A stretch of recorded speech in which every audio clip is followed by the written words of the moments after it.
আমার বাড়িতে আসছে ছাত্র দলের ছেলে পেলে লোক পাঠাইছে আমাকে জবাবদিহিতা চাওয়ার জন্য যে তার ভাইরে কেন্দ্র দখল করার সময় সেনাবাহিনী পিটাইছে কেন।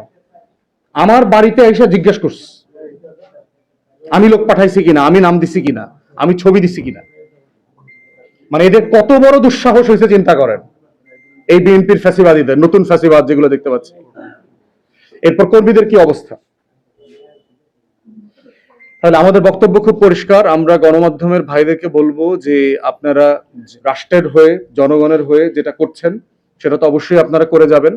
আর এই নির্বাচনের চটদখল যেটা, এটা নির্বাচনী চটদখল বলবো আর কি, যে এই রকম চটদখলের নির্বাচন করে যারা ক্ষমতায় যাচ্ছেন তারা দয়া করে 24 ভুলে যাবেন না। আজকে আপনি এখানে চট দখল করে আমার চট নিয়ে গেছেন দখল করে, এর মানে এটা না যে 61,000 লোক চুপচাপ বসে থাকবে।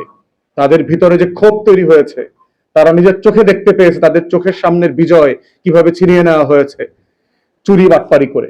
প্রিজাইডিং অফিসারদের আপনার মাথায় বন্দুক ধরা হয়েছে ব্যালট জালিয়াতির সময়, রামদা দেখানো হয়েছে। এখন একজন শিক্ষক যিনি শিক্ষকতা করেন তিনি ওখানে অন্য জায়গা থেকে গেছেন একদিনের ডিউটি পালন করতে, সে কি করবে। আমরা জিজ্ঞেস করলাম যে আপনি পুলিশে বলেন, আমরা আপনাকে হেল্প করবো, সাহস পাচ্ছে না।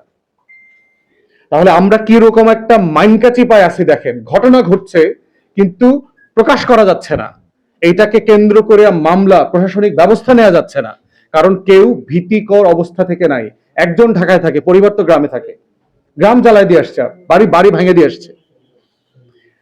নোয়াখালীতে দেখছেন একজন মাকে ধর্ষণ করে আসছে, একই একই জুলুম। 18 সালে তো একই একই জায়গায় একই ঘটনা ঘটেছে।